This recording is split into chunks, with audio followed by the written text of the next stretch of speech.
बात करते हैं मैक्सवेल के संबंधों पर। ऊष्मागतिकी विभव हम लोग जान रहे हैं, जिसमें इंटरनल एनर्जी है, एंथैल्पी है, हेल्महोल्ट्ज फ्री एनर्जी है, गिब्स फ्री एनर्जी है। और इन्हीं को यूज करके मैक्सवेल रिलेशन को हम लोग डिराइव करेंगे।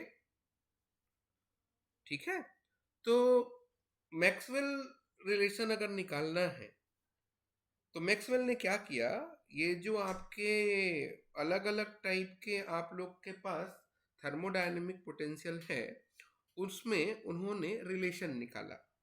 ठीक है, गणितीय संबंध पता किया, जिसे आप लोगों ने मैक्सवेल के ऊष्मागतिकी संबंध कहा है। ठीक, ये संबंध क्या करेगा, पी वी टी एस के बीच जो सूक्ष्म परिवर्तन होगा उसको जोड़ेंगे। मैक्सवेल के ऊष्मागतिकी संबंध के ऊपर सबसे पहले संबंध की डिराइव करेंगे हम लोग इंटरनल एनर्जी से। इंटरनल एनर्जी कहने का मतलब क्या हुआ? इंटरनल एनर्जी का मतलब होता है कि जो मॉलिक्यूल्स हैं उनकी अपनी काइनेटिक एनर्जी होगी, और मॉलिक्यूल्स एक दूसरे से इंटरेक्ट करते हैं तो उसमें क्या हो जाएगा, पोटेंशियल एनर्जी होगा। तो इस काइनेटिक एनर्जी और इस पोटेंशियल एनर्जी के सम को हम लोग इंटरनल एनर्जी बोलते हैं। ठीक, अब इंटरनल एनर्जी क्या होता है, अवस्था का फलन होता है। अवस्था का फलन होता है मतलब ये क्या होगा, किसी भी परिवर्तन के या किसी भी प्रक्रम के उस पाथ पर निर्भर नहीं करेगा, उस रास्ते पर निर्भर नहीं करेगा जिससे होकर के उसमें परिवर्तन हुआ है, बल्कि इनिशियल और फाइनल पोजीशन पे, मतलब प्रारंभिक और अंतिम अवस्था पर ही निर्भर करता है। इसलिए चूंकि ये अद्वितीय फलन है, इसलिए इसको पूर्ण अवकलज कहते हैं। अब पूर्ण अवकलज को हम लोग समझेंगे कि कैसे पूर्ण अवकलज आया है। इतना समझ में आया आपको इंटरनल एनर्जी के बारे में? अब आप लोग इंटरनल एनर्जी को डिफाइन किए थे तो आपने कहा था कि D U is equal to T D S minus P D V. आपको ये भी पता है कि ये जो u है s और इस v का फंक्शन है। u equal to u s और v। अब समझिए, ये जो du है वो किस पे डिपेंड करता है, s और v पर। अब हम लोग क्या करेंगे, s और v के रेस्पेक्ट में एक एक को कांस्टेंट लेते हैं और उसको पार्शियली डिफरेंशिएट करेंगे। s के रेस्पेक्ट में अगर डिफरेंशिएट करेंगे एट कांस्टेंट वॉल्यूम तो ये t आता है। आप लोगों ने थर्मोडायनेमिक रिलेशन जब पढ़ा था या थर्मोडायनेमिक पोटेंशियल जब पढ़ा था तो इसको आपने डिराइव किया है। एक बार आप थर्मोडायनेमिक पोटेंशियल ऊष्मागतिकी विभव को जरूर समझिए, अगर वो समझ में आया है तो इसको आप अच्छे से सॉल्व कर पाएंगे। दूसरी स्थिति, इंटरनल एनर्जी को v के रेस्पेक्ट में एट कांस्टेंट s अगर पार्शियली डिफरेंशिएट करेंगे तो आपको माइनस p मिल रहा है। अब उसके बाद देखिए, आपने क्या कहा, ये जो इंटरनल एनर्जी है वो पाथ पे डिपेंड नहीं करता बल्कि इनिशियल फाइनल पोजीशन पे डिपेंड करता है, इसलिए यह एक स्टेट वेरिएबल है, ये अवस्था चर है। कहने का मतलब इसका ये जो आंतरिक ऊर्जा है ये पूर्ण अवकलज होता है। अब पूर्ण अवकलज को समझने के लिए मान लेते हैं u अगर कोई फंक्शन है जिसको आप लोग X square plus Y square से डिफाइन करेंगे, ये एग्जांपल है, इसको आप लोग को समझना है कि पूर्ण अवकलज कहने का क्या मतलब है। तो u किसका फंक्शन है, x और y का। तो अगर मैं इसमें del u by del X निकालूं एट कांस्टेंट y तो आपके पास मिल रहा है 2x। अब ये जो नंबर आया है del u by del X at constant y, इसका अगर y के रेस्पेक्ट में पार्शियल डिफरेंशिएट करूं एट कांस्टेंट x तो ये 2x जीरो हो जाएगा। ठीक है, समझ में आया? वैसे ही अब मैं क्या करता हूं, इसको y के रेस्पेक्ट में कर दिया तो कितना आएगा, del u by del Y at constant x is 2y। अब जैसा मैं बोल रहा था कि del by del Y del u by del X at constant x, तो इसका डिफरेंशिएशन कितना हो गया, 0। क्लियर हुआ? क्लियर हुआ? यहाँ 2x था, उसका y के सापेक्ष अगर आंशिक अवकलन करेंगे, पार्शियल डिफरेंशिएशन करेंगे तो 0 आएगा। Similarly del by del X del U by del Y, ये कितना आया? 0 आया। इसका मतलब ये क्वांटिटी इस क्वांटिटी के इक्वल है। इसके आधार पर देखिए, आप लोगों ने u को क्या कहा है? u को कहा s और v का फंक्शन है। तो सबसे पहले आप लोगों ने क्या किया? ये एक वैल्यू निकालो, फिर दूसरा वैल्यू निकालेंगे। चलिए समझते हैं। u is equal to U, function of s और v निकला। अब del u by del S at constant v करेंगे, और फिर ये जो क्वांटिटी आएगा इसका आंसर, उसको del by del V at constant s कर देंगे। सिमिलरली यहां पे देखिए, पहले क्या आता है? Del u by del V at constant s, और फिर यहां जो आंसर आ रहा है उसको del by del s at constant v कर दीजिए। अब इसकी वैल्यू कितनी है चेक करिए। तो अभी निकाले थे हम लोग, इस वैल्यू को रखिए, del U by del S at constant v की वैल्यू रखिए, और del U by del V at constant s की वैल्यू रखिए। तो आपको क्या मिल रहा है? Del by del T by del V at constant s is equal to minus del p by del s at constant v। ठीक, समझ में आ गई बात? क्लियर है? आपके पास रिलेशन कितना आ रहा है? Del T by del V equal to minus del P by del S at constant v। ठीक, इसके लिए इस इक्वेशन को याद रखने के लिए मैंने एक कहा था कि भाई यहां लिख लो आप टीवी, क्या लिखो?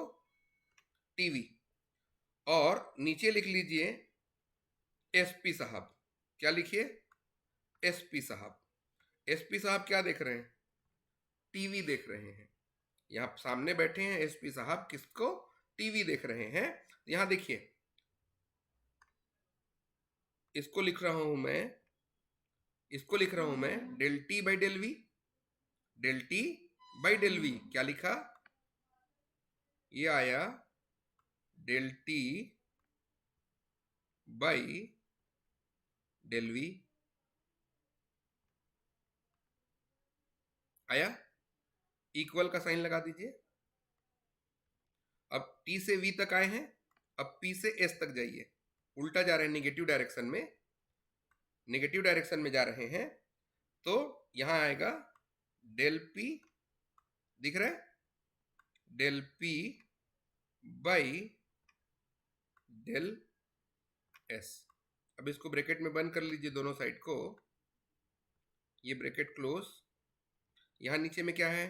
एस, तो यहां एस लिख दीजिए, और यहां ब्रैकेट क्लोज करिए। यहां डिनोमिनेटर में क्या है? वी है, तो यहां वी लिख दीजिए। बोलिए, पहला इक्वेशन याद हुआ? एसपी साहब टीवी देख रहे हैं, तो del T by del V is del P by del S. Negative direction में गए, इसलिए ये पहला इक्वेशन आपने याद कर लिया। निकला कैसे? इंटरनल एनर्जी से। बात क्लियर? चलिए आगे चलते हैं। दूसरा रिलेशन निकालते हैं हम लोग, हेल्महोल्ट्ज फ्री एनर्जी से। एंथैल्पी छोड़ दी है अभी ना, हम लोग तीसरे पे आ गए, हेल्महोल्ट्ज फ्री एनर्जी पे। हेल्महोल्ट्ज फ्री एनर्जी के लिए आपने कहा था कि F is equal to U minus T S होता है। डिफ्रेंशिएट करेंगे इसको, F is equal to U minus T S को डिफ्रेंशिएट करेंगे। ये भी हम लोग अगर हेल्महोल्ट्ज फ्री एनर्जी की बात करें तो ये सूक्ष्म उत्क्रमणी परिवर्तन है। जैसे निकाय की अवस्था में अत्यंत सूक्ष्म उत्क्रमणी परिवर्तन होता है, तो उसकी हेल्महोल्ट्ज मुक्त ऊर्जा में परिवर्तन होगा। कितने का परिवर्तन होगा? df is equal to D U minus T D S minus S D T. दोनों पक्षों का अगर अवकलन किया जाएगा सूक्ष्म उत्क्रमणी परिवर्तन की स्थिति में, तो ये डी यू, ये T D S minus S D T, क्योंकि ये मल्टीप्लीकेशन वाला आएगा। अब du की वैल्यू रखें अगर, तो du कितना होता है? tds minus pdv। तो du की जगह tds minus pdv, tds minus sdt, तो ये वाला टर्म इस वाले टर्म को कैंसिल कर देगा। क्या बचेगा? df is equal to minus pdv minus sdt। तो f is a function of v and t।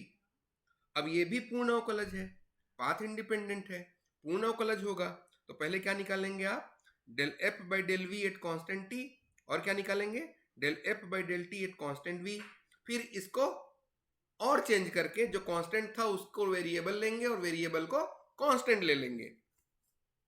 ठीक ठीक है, तो कैसे लेंगे? पहला वाला relation, del F by del V at constant T is minus P और del F by del T at constant V is minus S. Clear है? अब इसका वापस और अवकलन करेंगे तो कैसा करेंगे, यहां del by del T at constant V, del by del V at constant T, पूर्ण अवकलज है इसलिए। तो del by del T, del F by del V at T constant V, और similarly del by del V del F by del T at constant V and T. इसकी value कितनी, minus P, इसकी value कितनी, minus S, रख दीजिए। क्या निकल के आया, minus del P by del T at constant V minus del S by del V at constant T. कहने का मतलब इस नेगेटिव साइन को अगर कैंसिल कर दें तो आपके पास ये रिलेशन निकल के आ गया। इसको मैक्सवेल का सेकंड रिलेशन कहते हैं, द्वितीय संबंध कहेंगे। आपके फॉर्मूला पे आते हैं वापस। आप लोगों ने फॉर्मूला बनाने के लिए क्या किया था, टीवी लगाया था दीवार पे और सामने सोफा के ऊपर एसपी साहब को बिठाया था। फिर बोला था आपने टी से वी तक जाएंगे और पी से एस तक जाएंगे तो पहला रिलेशन बनेगा। क्योंकि पी से एस नेगेटिव डायरेक्शन में जा रहा है इसलिए इसके डिफरेंशिएशन को या इसके पार्शियल डिफरेंशिएशन को नेगेटिव लिखा था।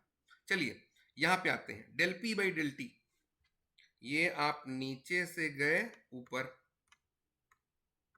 Del P by del T, और इधर गए आप del S by del V. ठीक है, del P by del T del S by del V, denominator में टी था तो इधर कांस्टेंट टी है, इधर डिनोमिनेटर में वी था तो इधर कांस्टेंट वी है। दोनों फॉर्मूला याद हुआ? पहले वाले के लिए टी से वी और पी से एस नेगेटिव डायरेक्शन में, दूसरे वाले के लिए पी से टी और एस से वी पे चले गए। थर्ड रिलेशन निकालना है अगर आपको तो आप जाइए एंथैल्पी के ऊपर। एंथैल्पी के लिए आपने पढ़ा था कि H is equal to U plus P V होगा, और अगर दोनों साइड को डिफ्रेंशिएट करें तो DH is equal to D U, P V का पीडीवी और VDP आएगा।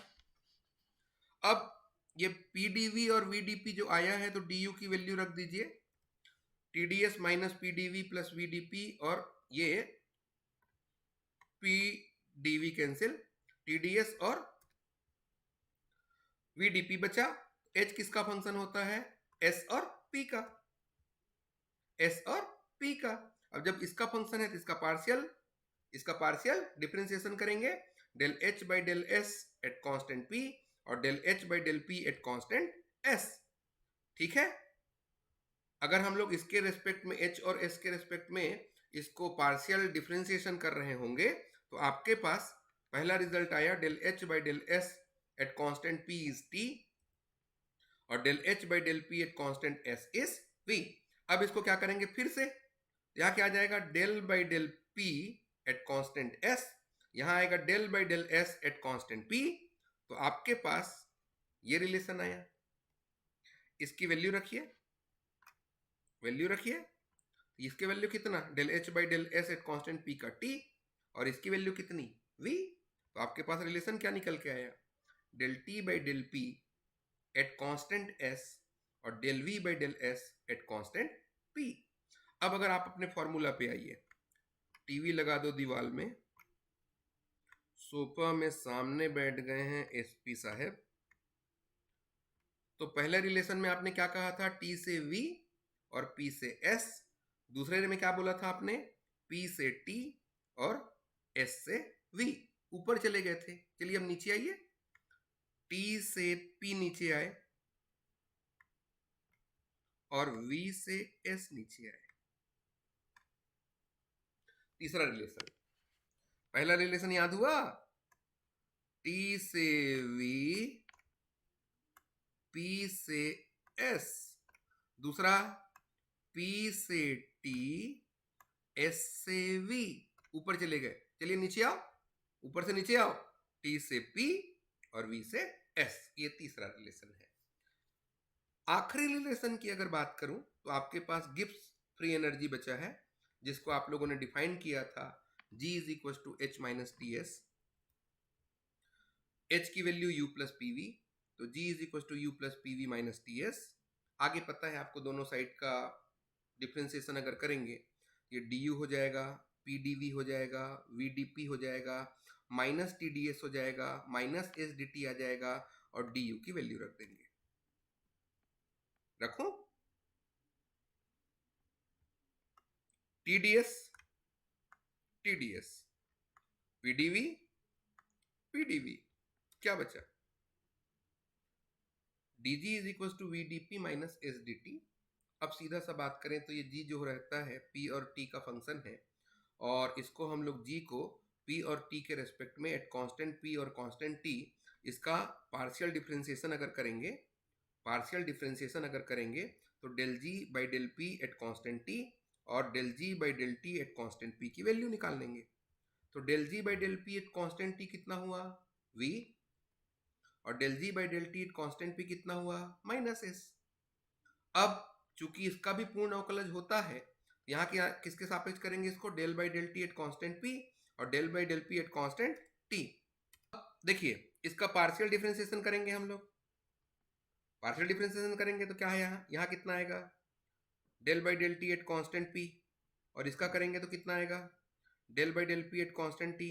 इसकी वैल्यू रखिए v, इसकी वैल्यू रखिए माइनस s।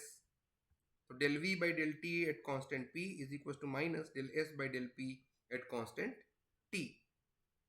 t यहाँ t नहीं रहेगा कि t रहेगा? हाँ, यहाँ p है तो इधर p, यहाँ t है तो यहाँ t। अब देखिए अपने फॉर्मूले पे आइए, टीवी लगा दीजिए दीवार में, एसपी साहब बैठ गए हैं, 3 केस पढ़ चुके हैं आप, t से v, p से s, p से t, s से v, t से p, v से s। वापस जाओ, del s by del p और ये del v by del t। तो नेगेटिव इसको लिख लीजिए या नेगेटिव इसको लिख लीजिए, आपकी चॉइस है ना। Del s by del p is equal to negative of del v by del t। यहाँ डिनोमिनेटर में v रहेगा, t रहेगा इसलिए इधर t, और इधर डिनोमिनेटर में p रहेगा इसलिए इधर p आ जाएगा। तो ये चारों रिलेशन आपने मैक्सवेल के याद कर लिए, टी वी से एस पी तक के लिए। एक बार रिपीट जरूर करिए और समझिए, और फिर इसके एप्लीकेशन में एक एक करके बात करेंगे।